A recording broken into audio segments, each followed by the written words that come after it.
Welcome back, listeners, to the Nice to Meet You podcast. This is your host, your girl, Lynette, and this is season 2, episode 3. And if you're new to the podcast, welcome. The Nice to Meet You podcast is all about inspiring one another to become the best version of ourselves. So we truly know who is staring back at us in the mirror. And if you've been rocking with me since day one, thank you for coming back. Thank you for listening. Where would I be without my listeners? And so today, I have the pleasure of speaking with David Daniel of the Leadership Journey podcast. The Leadership Journey podcast is a community for leaders around the world to become better, serve better, love better, and lead better. David is a citizen of Nigeria, and he is very passionate about inspiring and motivating the leaders of today. I was a guest on David's podcast back in early August, but back then he had a different name. It was called David Daniel Leadership Podcast. And since then he has changed the name. He can tell us about that. And I can truly say this man knows. This man knows what he is talking about when it comes to talking about leadership. His passion is undeniable. I want to thank you, David, for taking the time to sit down to talk with me. And can you tell the listeners a little bit about yourself and a little bit about your podcast? Okay, good. So, first of all, Linus, thank you so much. I really appreciate this opportunity inspiring your listeners in getting to educate them on self-awareness and every awesome topic you talk about. I don't know if you know that because I love everything you do. And thank you for joining us on the episode we did together in August. It was awesome. Guys, people were giving feedback and it was awesome. So guys, my name is David Daniel. I am the host of the Leadership Journey podcast. It was previously called the David Daniel Leadership Podcast, but because of what the mission of the podcast is all about, what we are trying to portray, what we are trying to bring, the people are trying to bring on the journey, the people are trying to let them accept to join the journey, to see themselves as a leader. That is what was all about why we changed the name from just the David Daniel Leadership Podcast, the Leadership Journey Podcast. And since then, we've had so much feedback, we've had so much love, we've had so much acceptance. And it's been awesome. It's been awesome. And Lynette has been one of those people that has given us the support, that has given us the motivation, that has given us the energy to keep it up. And as she said, I am a citizen of Nigeria, West Africa, a beautiful country that is commonly called the Giant of Africa. Okay. What does that mean? Why is it called the Giant of Africa? For so many reasons. I think beginning from the year the 90s, and then we had the fastest, let me use one of the fastest growing economy in Africa.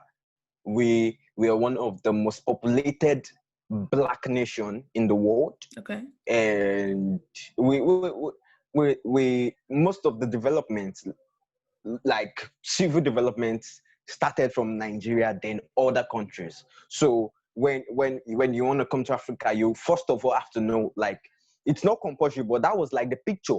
You first of all have to know Nigeria before you can perceive other countries. And apologies to every other Africans, but I'm just trying to give that picture, trying to create that picture of a Giant of Africa to Lynette and other people who are not from Africa. Who are not from Nigeria. Sorry. Oh no, it's okay. So go ahead, David. I'm sorry. Okay, that was just it. I was just trying to brief you on that. So majorly that was why, and there's nowhere in the world, due to the research that was taken, and I can't really remember who made that research, and they said there's nowhere in the world you want to go and you would meet a Nigerian, and that has come to be true because it's like we are all over the world. Name any country in the world, you would surely meet one or two Nigerians there. And of recent, a Nigerian will be running for a governorship election in the US. I can't remember the state in the US, but I think, or I'm not sure, but I know a Nigerian will be running for a governorship election there. And in Canada, the minister for a post is also a Nigerian. So Nigerians are doing wonderfully well across the world. So Okay, I think that's just a brief. I got a little bit of Nigerian. I did like a DNA, one of those little DNA tests, and I found out I got quite a bit of Nigerian in me. So, can you tell the listeners? So I know you love leadership. You're passionate about leadership. What else does David like to do besides podcasting? Okay, so I speak at venues. I speak at conferences, at seminars, and coming this by October 14th, I'll be speaking at a conference, a global convention here in Nigeria, hosted by an non-governmental organization here in Nigeria, and it's about speaking to young people on leadership, on self-development, and things like that. So I've gotten to speak. I've gotten to move global courses in a state called Ogun State here in Nigeria. We've gone to move a fellowship that was majorly about 200 to 500 people. Then by His grace, I was able to work with some awesome people and talented leaders who were able to increase the growth of that fellowship from just 200, and we're able to move it to 1,000. And when I left there, they were doing awesome. Okay, so and I love reading books. I love watching movies. Okay, what's your favorite movie? Because I watch a lot of movies, so okay, let me say it's a documentary though. Becoming the Way of Warren Buffett. Okay. Awesome documentary.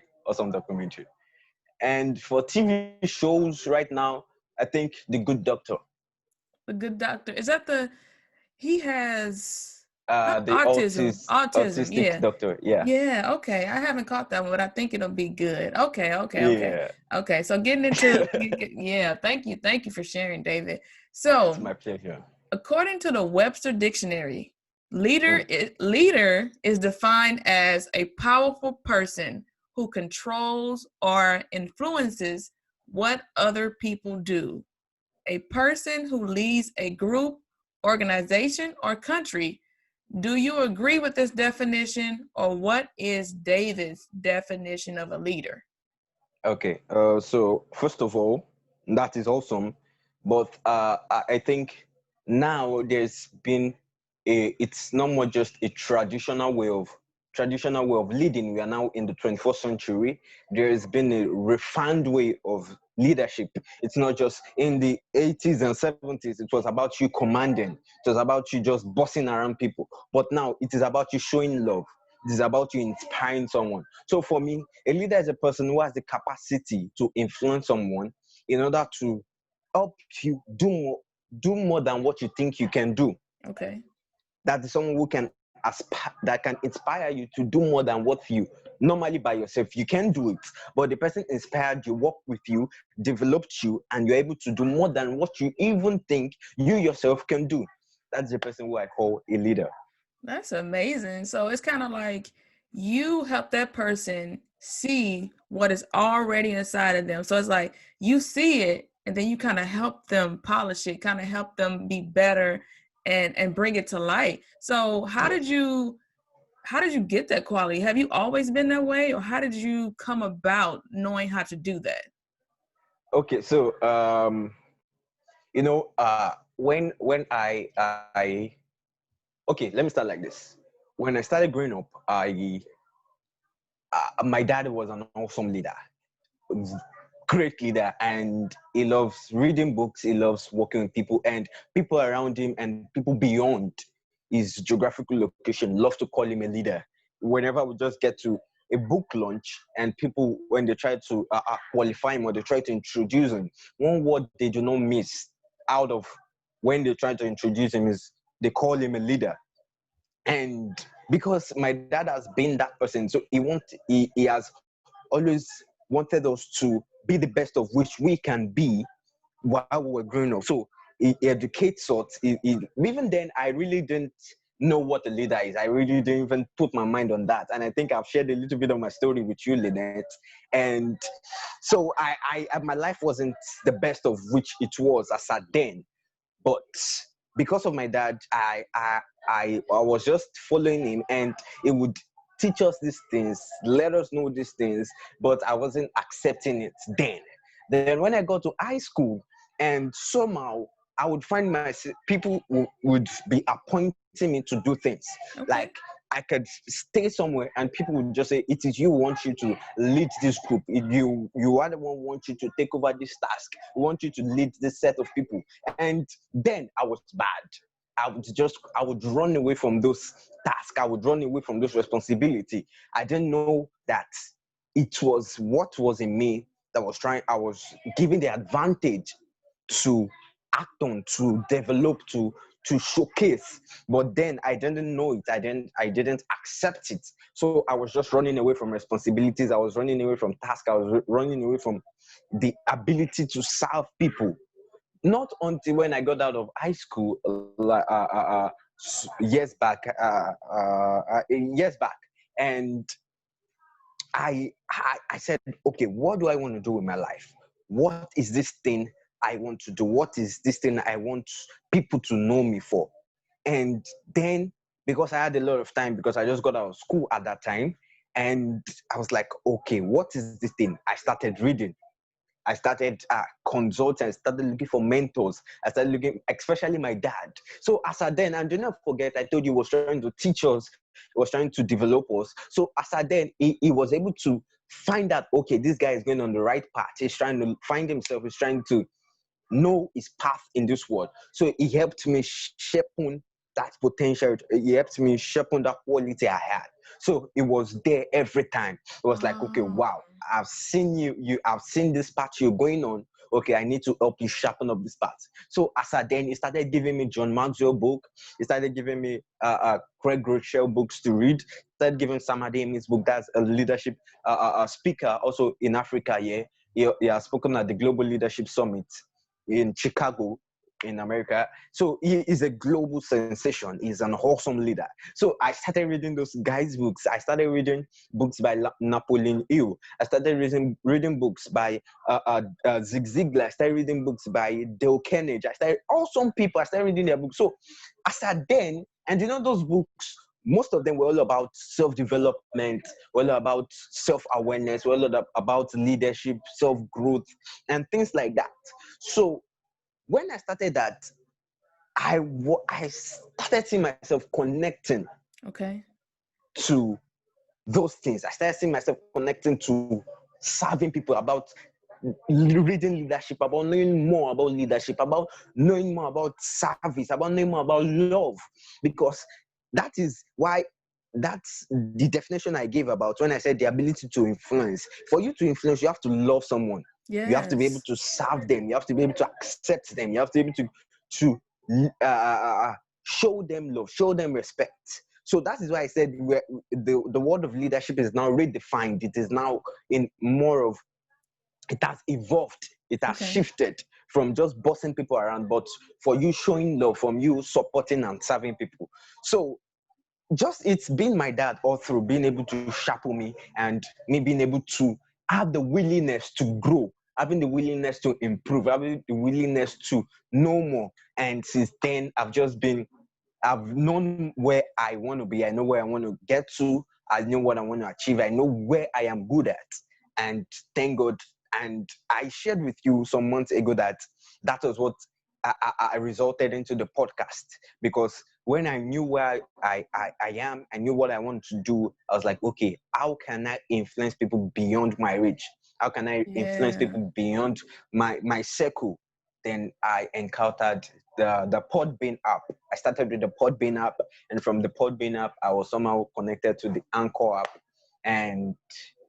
But if I should summarize it, my dad was the foundation of everything, like everything I am becoming and I've become today. My dad was the foundation of it all, because he was an awesome leader, a great leader ready to serve and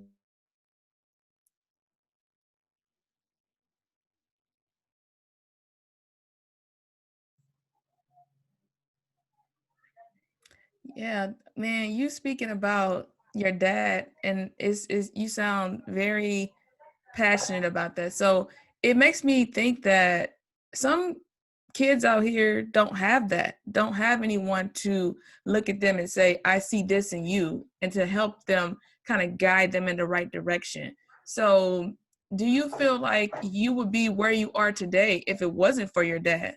If it wasn't for him seeing what was inside of you? Because like you said, some people told you it was there all along, but it sounds like you didn't see it at first. It's like sound like you were a natural born leader, and some people kind of like pointed you and said, like, pointed out, like, David, like, you need to do this more. And they kind of push you a little bit more and more and more. And I wonder, have you ever thought about if you did not have your dad in your life, or have those people around you that's showing you you can be this, you can be that?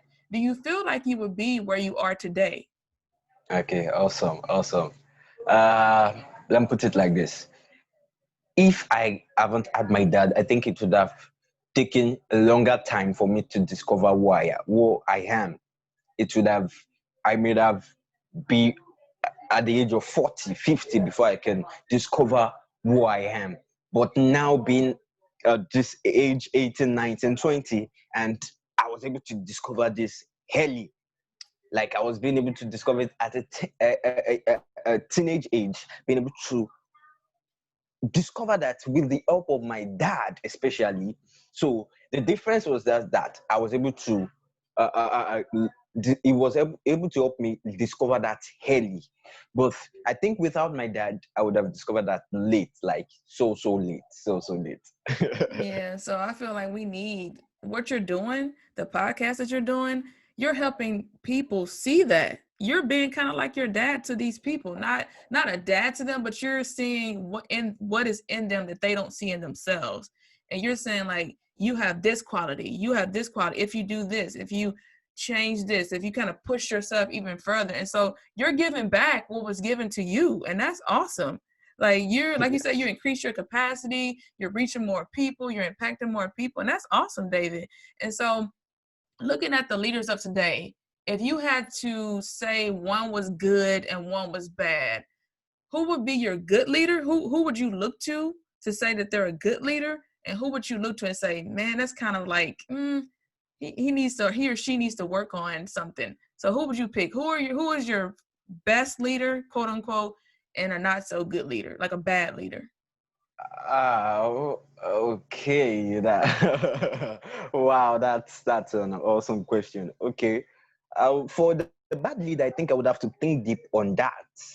But for the best lead, I think because he has been like one of my biggest role model, I think that would be John Maxwell. For the Okay. best lead, I think that would be John Maxwell because he has been, apart from my dad, he has been that major person also that has helped me sharpen, and I've seen him being able to move, being able to lead at different steps in his life. I've been able to read his stories. I've been able to read almost all his books, which is crazy. I've been able to read almost all his books, being able to watch his tape, follow him, attend his event online, being able to, whenever I comes to Nigeria, I make sure I get to that venue where he's coming to speak in Nigeria, being able to keep in touch with him, just to learn from him, learn from his advice, learn from his words. So I think for that would, my best leader will be John Maxwell. And for the worst leader, I think I really don't have to give a name. I don't want to give a name. So I just think for me, I would just give a picture. But I think the worst leader will be a leader who doesn't listen to his or followers, or a leader who doesn't want to serve.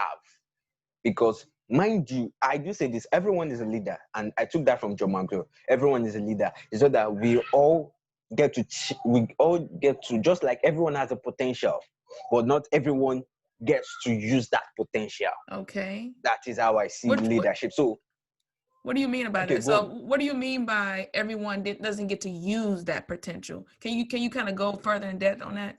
Okay. So it's just like now we get to, okay, I'm not sure everybody knows this, but I believe we all know that we have something. We have a gift. We have a talent that which we are awesome in, we are great at, we can do very, very well. We are 100% sure we are really good at that. And when we all know that, but not every one of us get to leverage on that our potential and use it. Okay. Not everyone. So, for instance, now there are so many artists in the world. There are so many people who can beautify things, who can create art just from sitting down and thinking, just from looking at things from a different perspective and to create a beautiful art.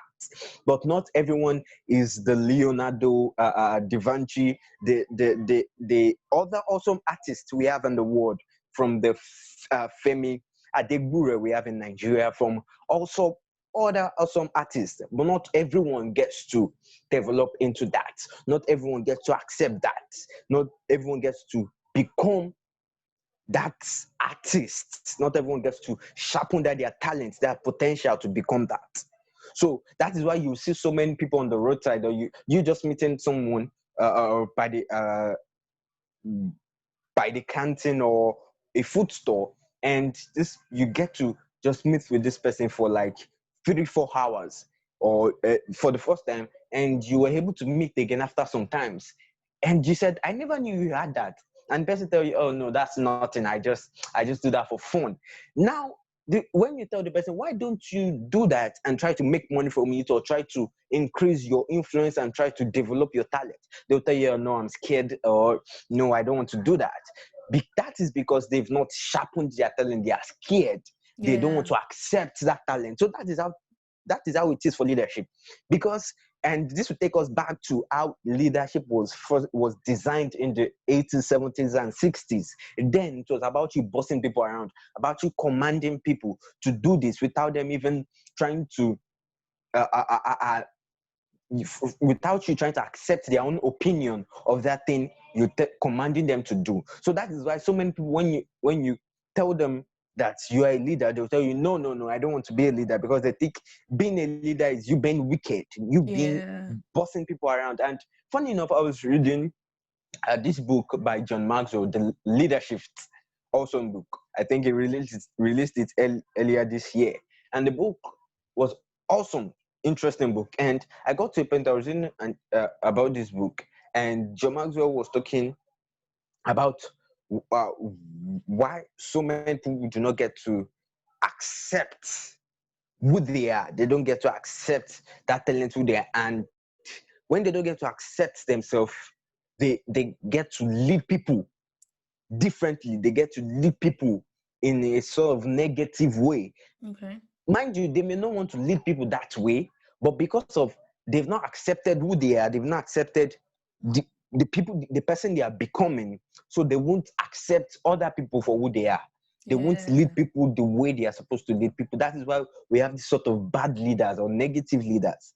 Sometimes they do not have that opinion to lead people in the wrong way or negatively, but just because sometimes it's because they've not accepted who they are, they've not known who they are, that is why they get to lead people negatively.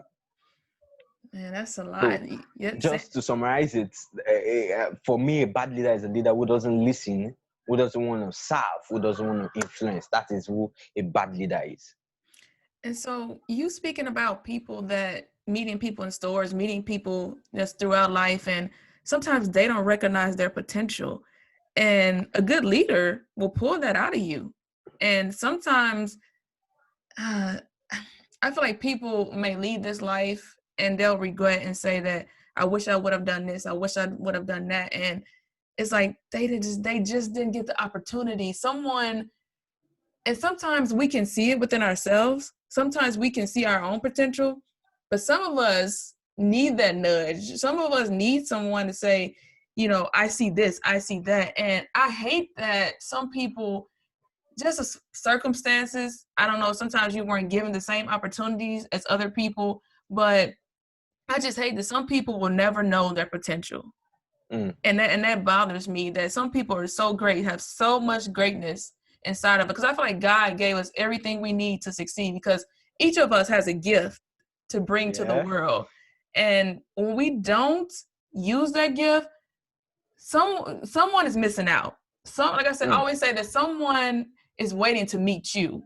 Someone needs to meet you to get to from point A to point B to point C to point D. And if they never meet you, if you never realize your capacity to influence others, you're doing the world a disservice. You're doing the world a big disservice. Can I quickly chip in something there? Uh-huh. Okay, so I loved what you said, because I do talk about that a lot, because, and I do say this, that we are all in this world to help each other. Mm-hmm. We are all in this world to support each other. I don't have to know you. I don't have to come in contact with you. Let's take an example for Mark Zuckerberg. If Mark Zuckerberg haven't had the guts to bring up Facebook from where it was to how it is now, and with the people that supported him, we wouldn't have had the Facebook we're having today. If Steve Jobs, and funny enough, I was watching a documentary about Steve Jobs, I guess 3 weeks ago, and I had, apart from the negative sides, the character he had, because not everyone is perfect. We all have this deficiency at one point or the other. I had so much respect for Steve Jobs, more than before. I seriously, like, for the past 3 weeks, I've been meditating and like giving him so much. I wish I had to meet him and let him know the so much respect I've had for him in the past 3 weeks, because I said, wow, if not for this guy, we wouldn't have had thousands of music in our purse, in our pockets. We wouldn't have had these beautiful gadgets that gets to portray how technology is so powerful, how technology is so wholesome, how we can leverage on technology. If not for this guy was able to, seriously, his level of, his power of vision was so awesome that I said, wow, this guy, he's seriously, he's too awesome. I love, and I think I heard him in one of his speech that he said, those who are crazy enough to change the world are those who change the world. Wow. Like, you should know how this guy is so much into creativity, is so much into vision, because one thing I took out of that documentary of Steve Jobs was the power of vision he had.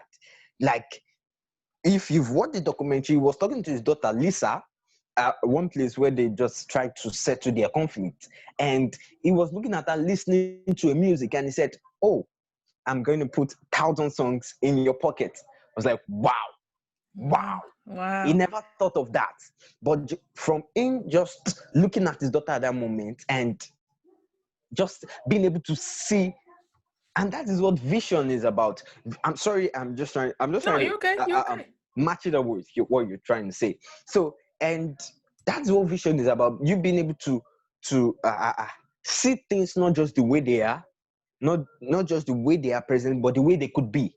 That was how Steve Jobs was. He while looking at his daughter listening to music, he didn't just see his daughter just standing there listening to his music, but he saw him putting thousands of music in a single phone or a little gadget that thousands and millions of people would pay to listen to today.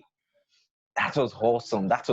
So that is why I said, if, and that is true with what you say, if we all do not get to leverage on our potential, we do not get to leverage on our gifts, God-given gifts, we do not get to use our talents, we would be making a serious harm to the world, because we are all created in this world to help each other, to support each other, to grow with each other. And that is what Zig Ziglar said. He said, if for us to get everything in this world, if we can help everyone in this world get everything they need in this world, we will be able to get everything we need in this world. That is how it is. Just being able to support someone to do something, and it does what you do. You don't know where it may get to. You may be helping people beyond your location, and this is how we are connecting right now. Yeah. Through Zoom. look at we just have to give a big thank you to the creators of Zoom, to the creators of Google Meet, to the creators of Microsoft Teams and other awesome technologies like that. So I think we just have to leverage on what we have, and it will make the world a better place, because we don't know where it will get to. You know what? I don't know if anyone has told you how awesome you are and how you have a spirit of influence. So you speaking, Thank you so much. you speaking excites me. You speaking, I can feel your passion. It excites me, and I'm not sitting here just telling you something because you're looking at me, you're talking to me. It's something about your voice, something about your passion that transfers to other people. And so Thank you so much. I don't want you to ever stop talking. Like never stop talking, never stop influencing people, never stop encouraging people, because you have a gift and this world needs it, David. And like never, like don't listen to anyone telling you to not talk, to not speak, to not encourage, to not uplift, to not lead, to not do anything, because you have a gift and the world needs to hear it. And so switching gears a little bit. Thank you so much. You're Thank you so much. welcome. That You're means a welcome. lot. You're awesome. You're amazing. And so you're a resident of Nigeria, and I think is it Lagos? I don't want to pronounce it wrong. Lagos. Lagos. Okay. And so I'm not sure if everyone has heard about the unrest that is going on there. And so I'll do my best. I did a little research. I'll do my best to try to bring everyone up to speed. And so the people of Nigeria have been protesting a notorious police unit named SARS. And so SARS is short for Special Anti-Robbery Squad. So this unit was formed in 1992 to fight violent crime, including carjackings and armed robbery. But it has become known for police brutality and killing people and doing a lot of corrupt things. And so more recently, I want to say a few weeks ago, protests have erupted to disband this group after video surfaced of a SARS police officer shooting a man dead in Delta State. So this video has started the trend hashtag end SARS. That's ENDSARS, hashtag end SARS. So we in America, we're in America, we're watching our TV, we're seeing the protests, but of course we can't see the full magnitude of how things look there. So can you explain in more detail how bad the group SARS is? Have you seen their mistreatment? Have you seen them like police brutality? Have you seen that? Or have any of your family members or friends experienced this brutality? So kind of like let us paint a picture for us as to how things look there for you. Okay. Thank you so much for alighting on that and being able to lend your voice on that and support the awareness of this notorious band or group of the police force called SARS. So yes, they were formed in 1992, and what they were mainly started for was to secure the lives and property of people living in Nigeria, to secure them from armed robbery, to secure them from kidnapping, secure them from different notorious groups in Nigeria. But from 2015 down, they've come to become those people they are trying to prevent us from. They've now become the armed robbers. They've become the kidnappers. They've become the killers they're trying to protect us from. So they can harass you, they can brutalize you, they can just kill you just because of money. You can be looking good, dressing well, earning good money, working well, and stop you if you, for instance, they can see you driving a car and stop you and tell you, where did you get the money to buy this car? You can look at that, or ask you, where did you get the money to get the phone you're using, or get the laptop in your bag, or get the dress you're wearing? And you'll be like, what? Should we dress tatteredly, or should we dress bad just because we want to avoid you? Should we dress just shabbily just because we want to avoid you, or to avoid any kind of fight or conflict with you? No, we can't do that.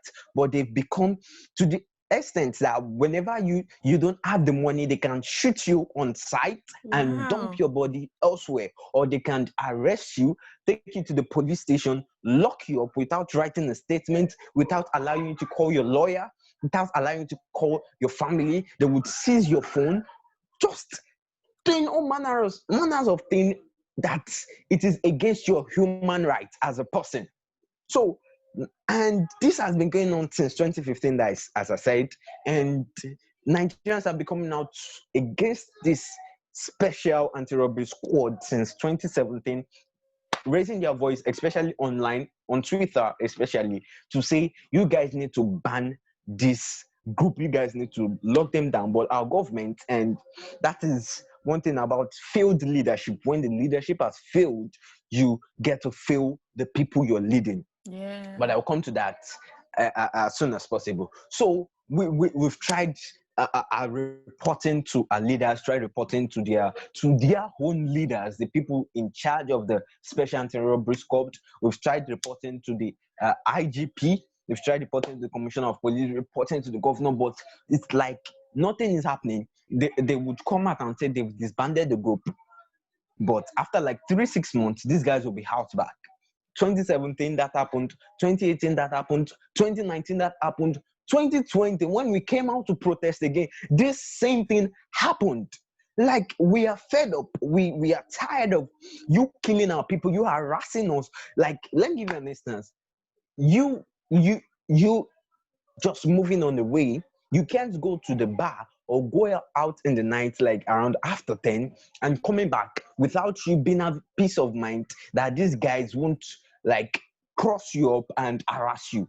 Wow. That is why so many people avoid going out in the late night, because they know they would have issue with this special anti-robbery squad guys, because you don't know what can happen. They can, and especially in the nights, not so much people would be around to rescue you or to support you in the fight.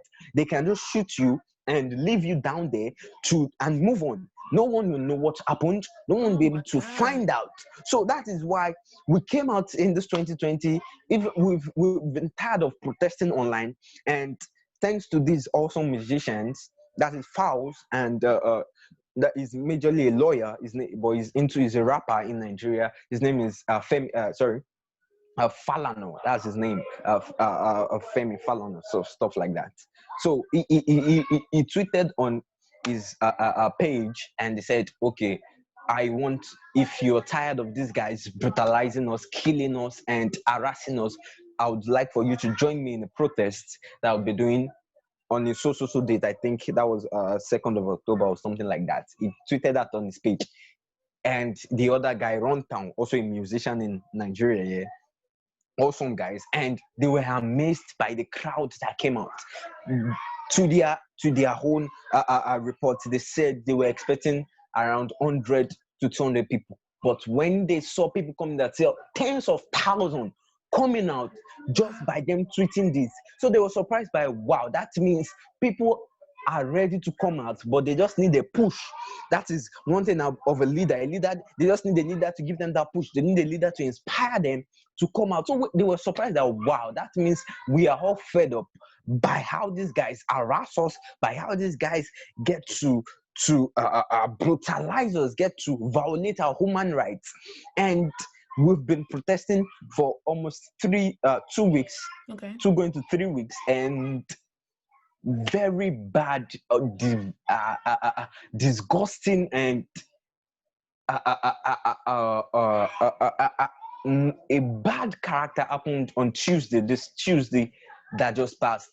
We've been protesting peacefully for the past 2 weeks around the country. It started first in Lagos at Lekki toll gates, and thousands of people came out. Then when other people around the country get to see this awesome work, this peaceful protest that people are doing, they said, wow, we need to do this also in our state. So other people in other states get to come out, and the whole space of Nigeria was filled up. The whole road of Nigeria was closed down because of this peaceful protest, because there is people had to shut down their businesses to join this protest. People had to donate.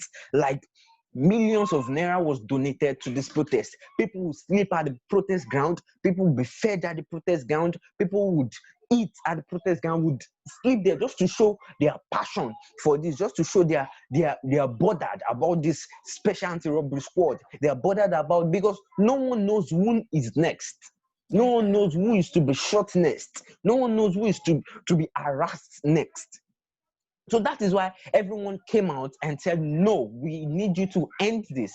So, and it was such a big disappointment. And we've been doing this protest for the past 2 weeks, and everyone has been involved in this. Everyone, you would see so much love as the atmosphere of Nigeria has changed. Like, so much love that's been passed, so much care has shown, so much respect has gone. And we were so surprised in the past 2 weeks with the amount of love Nigeria has showed each other, no matter your tribe, no matter your culture, no matter your language, no matter your color. But even whites who are living in Nigeria, different citizens in Nigeria who are living in Nigeria, joined the protest just to lift up the voice to support ending this notorious group set of people that calls themselves the securer and the people in charge of the security of lives and property in Nigeria. So then it happened that we've been trying to get the feedback from our president, from our governor, from the people, our leaders that we call leaders, the people we voted in, the people we cast our vote for. But to our disappointment, they didn't reply us. They thought we were joking. They thought we would do this just for a few days and leave the streets. But they were surprised. For the first time, Nigerians came out, stood strong, protested, and continued with the protest. Okay. So they were surprised, and we said, wow, we just need to keep this up. So we continued. The first week went, we still didn't get any feedback, just the governor, and that is why we first supported the governor of Lagos State. He came out, and the other governors came out and supported us, and they went back.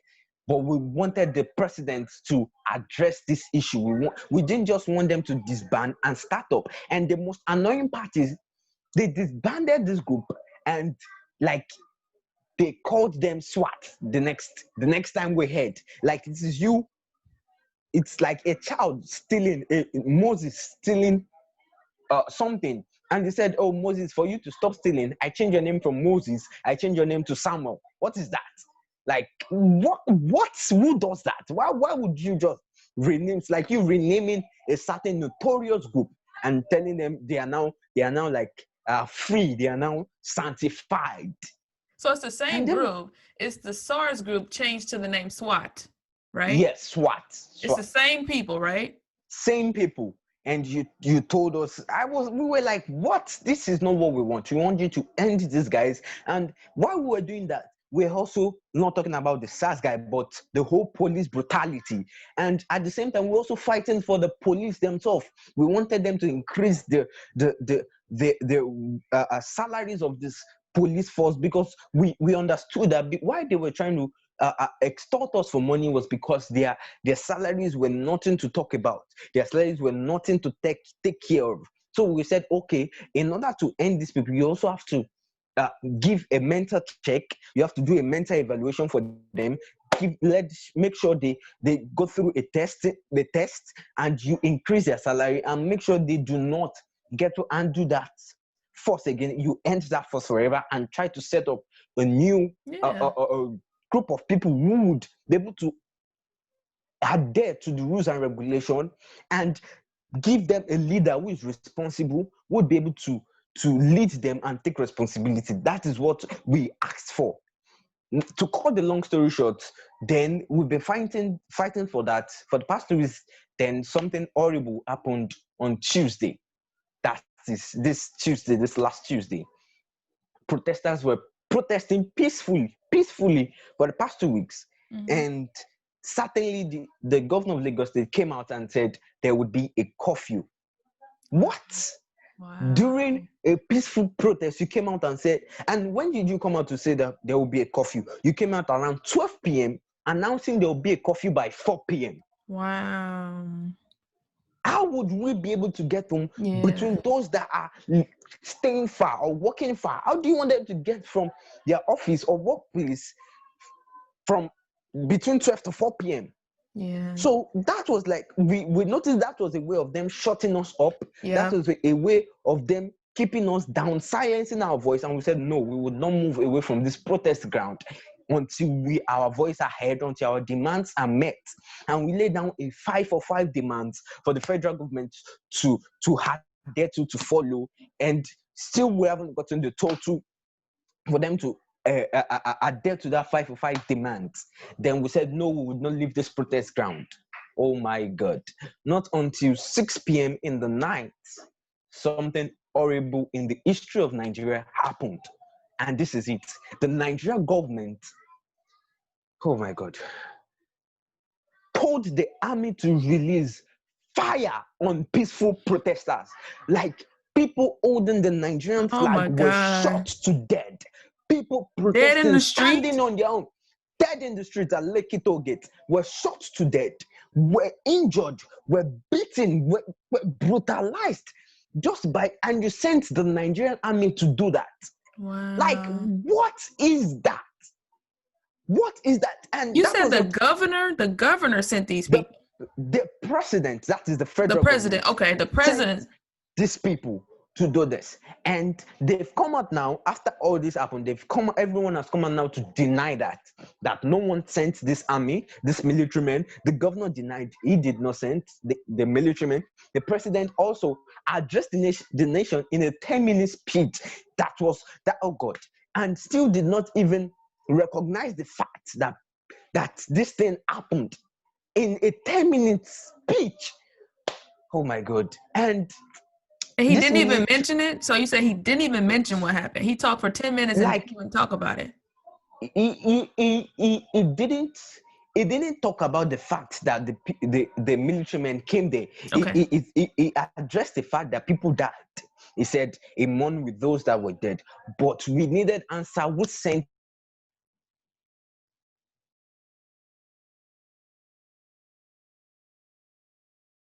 this military man there? You didn't say. If we get answer, we didn't get to know why these people came there at first, because this is a peaceful protest. We are not disturbing anyone. We are just trying to let you know that you have to end these people and you have to hear our voice. They opened fire. They removed the CCTV camera. They later denied they didn't do that. They switched off the lights at that region, Lekki Toll Gate. They switched off the lights in order to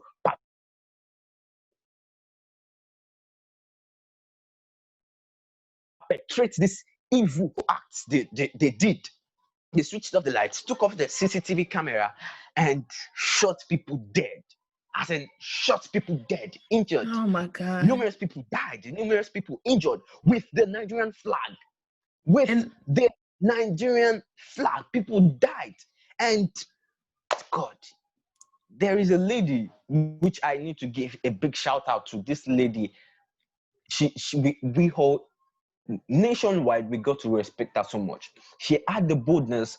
She was with her phone and she went live while the soldiers were shooting at citizens, because she was at the protest ground. So she had the courage, and that's why we respect her so much.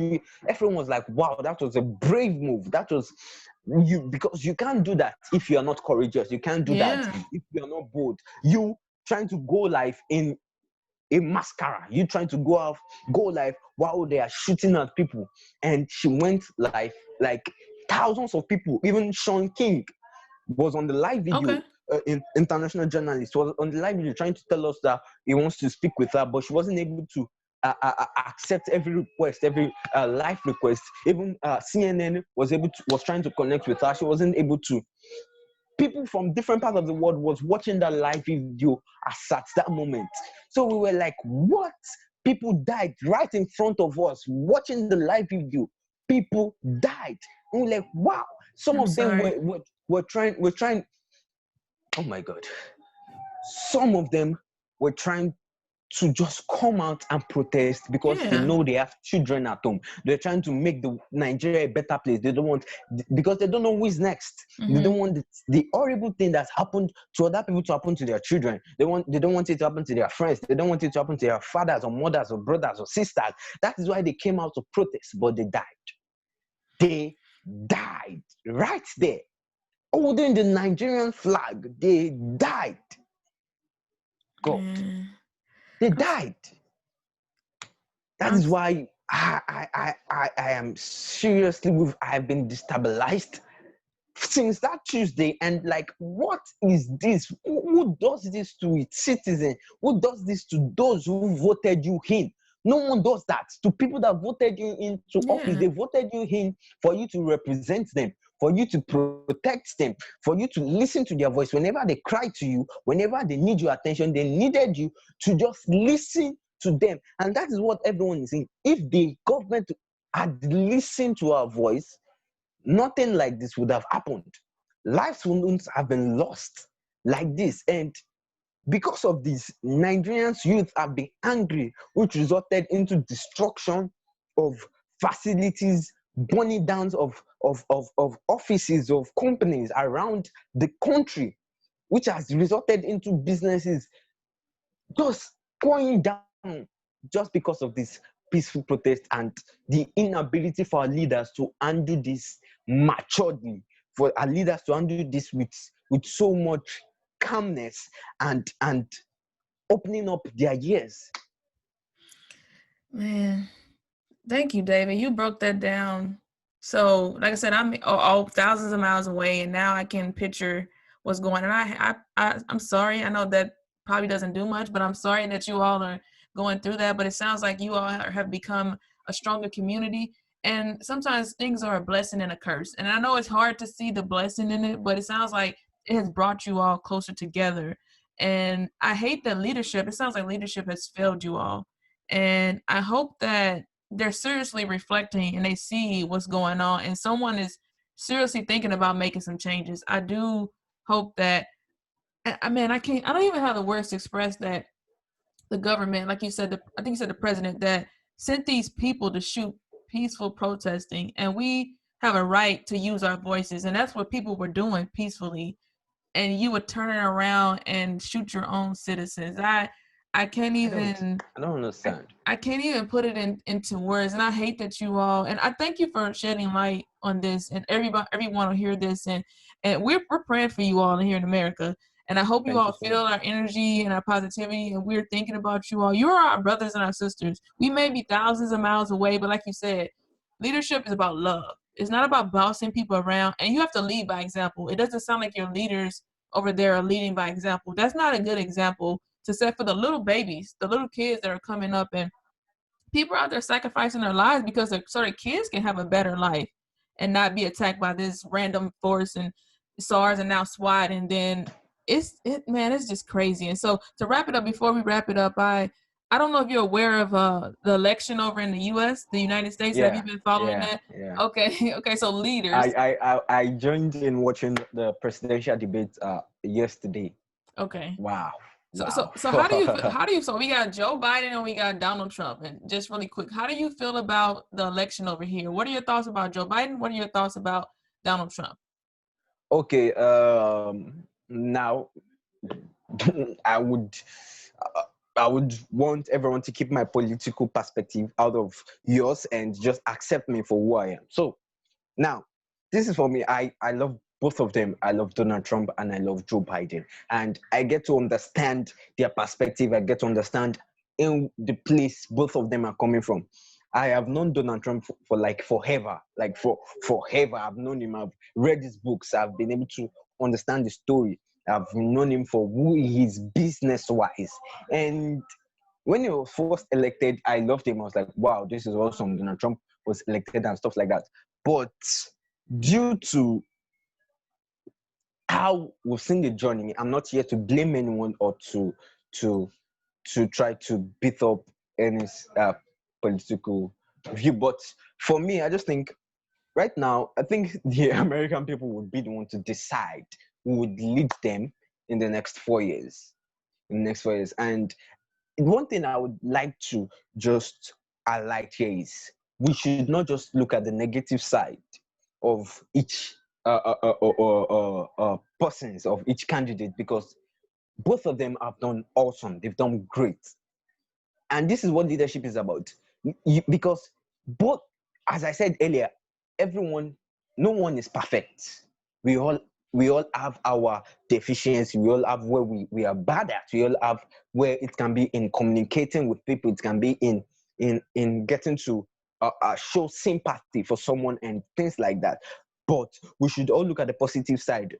I think for me, I think Donald Trump has done excellently well when it comes to the economy of America. He has done excellently well. And I think Joe Biden also did excellently well with Barack Obama when he was in office. So I think I wouldn't want to give too much on my view on the political side, because I get to understand that there are different kind of people in the US with different political ideology and perspective. So I would just keep it that the American citizens would be the one to decide who will lead them in the next 4 years. So, and I think that election will end by November 3rd. Yeah, November 3rd is when we go out and vote. It's a Tuesday. Okay. Yeah. And Okay. so, Okay. well, Okay. I guess I'll say that. What do you encourage the American people? So, as far as leadership, what should they be looking for? So, when they go out to the polls, what do you think should be in their head to kind of lead them Okay. which one way or the other? Okay, great. So, for me, I think try to look for a leader who is ready to listen to you, just like what happened right here. We needed our leaders to listen to us. So I think you have to look for a leader who is ready to listen to you, a leader who is ready to communicate with you, a leader who is ready to sacrifice for you, because we should not try to depreciate the level of responsibility a president has. We should not try to depreciate the level of toughness he has to encounter while being in the White Office. So I think you just have to look for a leader who is ready to listen to you, a leader you think you are comfortable with, a leader who you think would care about you, be able to connect with you, would be able to connect with the struggles you are struggling with what you are facing with. So that is it. Look for a leader who is ready to listen to you, a leader who is ready to serve you, and a leader that will help you economically. Because with all that, we don't want to fail economically. Seriously, Yeah. we don't want our country, like we all know how America is great and awesome, but at the same time, because you just want to vote in because you want someone to be voted out. Don't just vote because you want other person to be voted out. Vote for a reason. Vote for a why.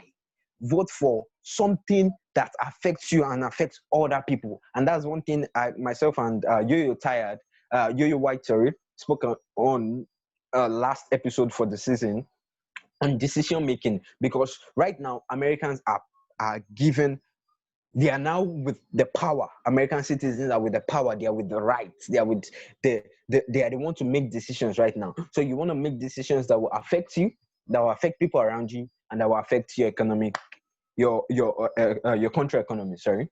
No, that's a great answer. And man, I've enjoyed speaking to you today. And I know, like you said, that you're on break. I believe your season finale was on October 12th.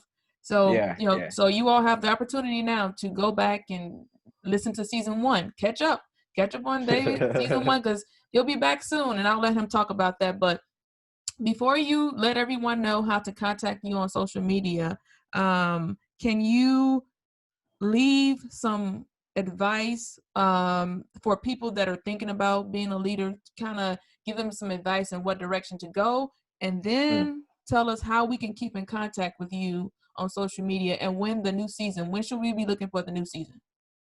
Okay, awesome. So now for every young leader, for anyone who wants to be a leader, I think the main thing is love. Love is the foundation of it all. Love, because and I'm sure Lynette knows about this, because we talk about this a lot, and that is global unity, global togetherness, the power of love, the power of unity, the power of us coming together as black, as white, as Asians, as any race, any color, any cultural background, any country. It's just about we come together because we may be different in color, but we are same as humans. We are same as persons. We are same in the mind. We are the same kind of species. We are the same kind of human. So we don't have to show hatred. We have to avoid hatred. And for me, just try to listen to everyone, because listening is a way for you to lead better. It's a way for you to love people better. It's a way for you to understand people's perspective on things. It's because people, and I think right now, the way the world is going, everyone wants to talk at the same time. Everybody wants to give their advice at the same time. Everyone wants to say something at the same time. If we all can just shut up and listen, that is the thing. We just have to close our mouth and listen to what other people have to say. Then when we understand where they're coming from, and I think we avoiding to listen to people, that is what comes up, that is what brings about conflict. That is what brings about disagreement, because we do not want to accept that person's perspective on that certain topic or subject. So just love and listen. Love and listen. If you can start with that, I think your journey on leadership would be awesome. If you can start with loving people and listening to people. All right.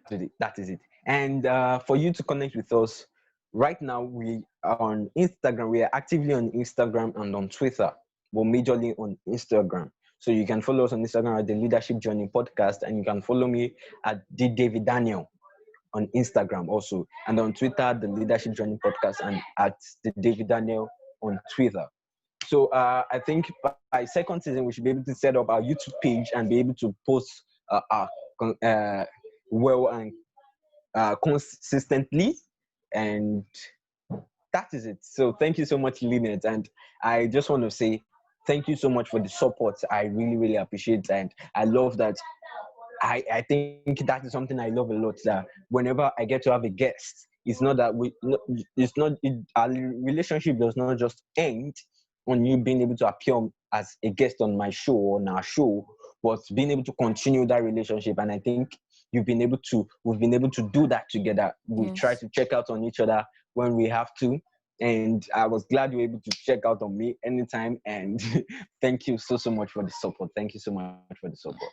No, you're welcome. I have a few things to say. So love and listen. There's the 2 L's. So you all listen. David said that to be a good leader, be able to love and listen. We have 2 ears and 1 mouth. And people always say that you should listen more than you speak, because we have 2 ears and 1 mouth. And so I don't know. Do you have an idea of when your season is coming back?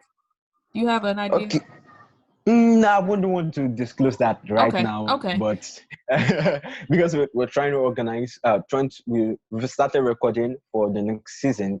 So we're trying to get more guests in and set that up. And when we set that up, we'll disclose that for now. But I would make sure I'll let you know when that is. So I think, is that okay? I don't want to be rude. No, it's okay. It's okay. No, I understand. I'll leave your contact information in the details of the show, so they can follow you on Instagram. They can follow you on Twitter, and Anchor, the app. They can listen to your podcast. So I'll leave all of that information. And like I said, I appreciate you, David, for being on the show. I appreciate you for encouraging the leaders and motivating the leaders of today. Like I said, keep being passionate about what you're doing. Keep speaking. We need that in the world. And you all know, I can't leave you all without quoting my favorite scripture found in Jeremiah 29:11. For I know the thoughts I think towards you, saith the Lord, thoughts of peace and not of evil, for I will bring you to an expected end. God is going to bring us all to our expected end. So go out there, continue to be great leaders, continue to be amazing, continue to love and impact and influence the world. Until next week.